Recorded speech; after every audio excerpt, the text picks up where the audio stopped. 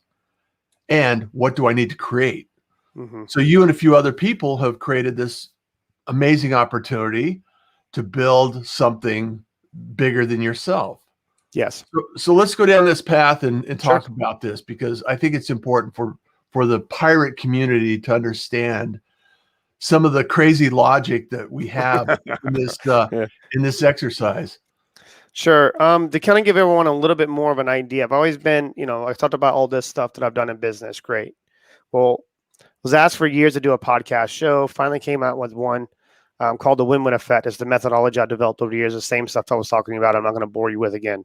But I've had a massive success with that. I did build in within some of the contracts to getting, obviously downloads for all of these trade schools connections I did have. Definitely did help. Over 2 million downloads in 1 year. Amazing. Blessed individual. Yeah. But from that, I saw the instant impact. Because you get to focus on email rates and you focus on all this other stuff in marketing. That's one way as a podcaster to speak directly to your audience. If they subscribe to that, they can watch you doing it live, which I love. So I got a couple light bulbs started going off in my head. Okay. Crazy stuff. I know, Chris. It's nuts. I'm crazy, Chris. So I start going nuts and start thinking, I'm like, well, what if I was able to do the same thing I'm doing with all the other stuff I've ever done, the same format, same philosophy, and take it and move it over to more like broadcasting and media, because that's what's kind of needed right now. Yeah. But think about, like, everyone's going back home. Everyone wants to start a podcast. Podcast growth has went through the roof. Yeah. But here's the thing about podcasting. There's no instant gratification from it. No, when they have a show. It's a long game. It's a long game you got to play. So think about this overall. You got podcasters that start a show.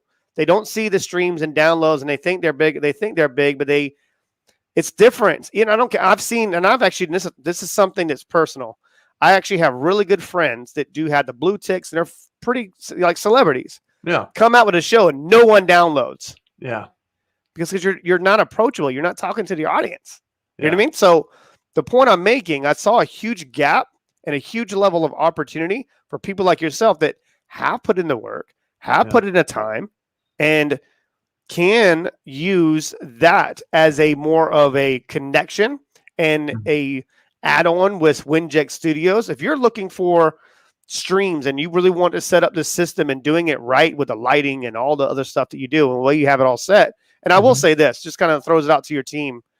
But the way that you guys sent over and how to join StreamYard, how to do this, how to do that, it was just crystal clear. Luckily for myself, I already knew I use StreamYard, so we're good. But but the point is, you saw the system though. I saw the system and I saw how easy it can.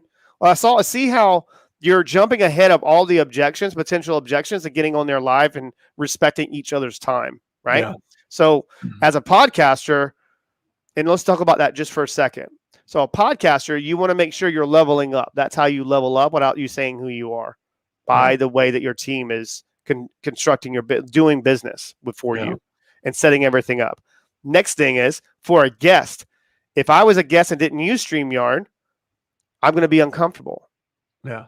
Am I not? So if I'm uncomfortable and I'm like, oh my God, my lighting, the camera, and my microphone doesn't work on this platform. What do you think that's going to happen for the next 10 minutes of that conversation? It's going to be stressed. It's going to be unrelaxed. It's going to be, bit by bit, pulling teeth. And is that something can affect your listeners? Absolutely. Absolutely. That's how much effort you put into what you do. And that's why it's so important. That's from experience too, Chris. It's from learning what I like when I show up to somebody's podcast. It's like there's nothing more stressful than thinking, I have this on my calendar and I haven't received any information about what I need to do or where I need to go or what the link is. It's like, and here I got to give a shout out here. Tracy is the producer of this show. Yes, that was the name. I couldn't think of it. Thank you, Tracy, for all you do. Even Carolyn was impressed with some of the emails that were sent over. I thank you so much, Tracy. Yeah, she's doing an awesome job, and she's helping a lot in other areas of the business. Angie, we're friends, and she is the one that introduced us to Tracy, and all of this thing is part of a community, Chris, and that's exactly what you're talking about. This community built environment, where everybody's helping each other out. It's not competition. It's cooperation. Yes. And that's actually, I wrote that on my piece of paper. I think I took it from a candle place. You go make candles. Something fun to go do in Charleston. Made some candles, and it goes, we don't believe in competition. We believe in community. And I took that from that experience, and I still have the candle, and I won't burn it on purpose because I was like, I really like that slogan. But then it made me think about merging that over in everything I do, not just some of the things that make it work, everything I do. So when you make a shift in entrepreneurship, you make a shift in business and leveling up. When you want to get to a 9-figure or 10-figure type of earnings and really set yourself up in that type of way, that's how you view everybody else around you. Yeah. I live in an abundant lifestyle. Everything's possible. Anything is possible as long as you put the thought, the intention, direction, and put it on something. Then you can move. It's just a bigger pie. That's 100%. There's enough pie for everyone. Everybody. I'm like, I want everybody to eat what I'm eating, right? It's great. Okay. So if you're talking about community, so there's 3 tiers and there's 3 levels of Winject Studios. Okay. And I'm going to give it to you. The first level is the Pod More. Pod More is community. Pod More. Think about this. And I'm very one of those guys that put a lot of intention behind all the little thing connecting all the dots, right? So everyone's going to be like, this guy's nuts. So Pod More is community. Building that community, Raven fans, everyone's going to help out each other and open to collaboration. Next leg, collaboration, Winject Studios, broadcasting. Obviously, we'll have conversations about taking some of your services, doing more of a thing to where we're supporting our in-house podcasters and businesses to where everything is done in-house. There's not really outsourcing. There's insourcing. Insourcing. Okay, so think about that overall collaboration. If you have a product, service, or good, that's now going to be available to everybody else in the community where we can all work on and then structuring out certain deals with contracts, pays, whatever they do, right? So services. Then the last leg, this is the most important leg. Collective impact is where I'm going to open up my Rolodex and open up all the connections that I do have, Bloomberg, iHeart, all these other things I got going on in the back end, and teaching people how to build a real business, not an entity.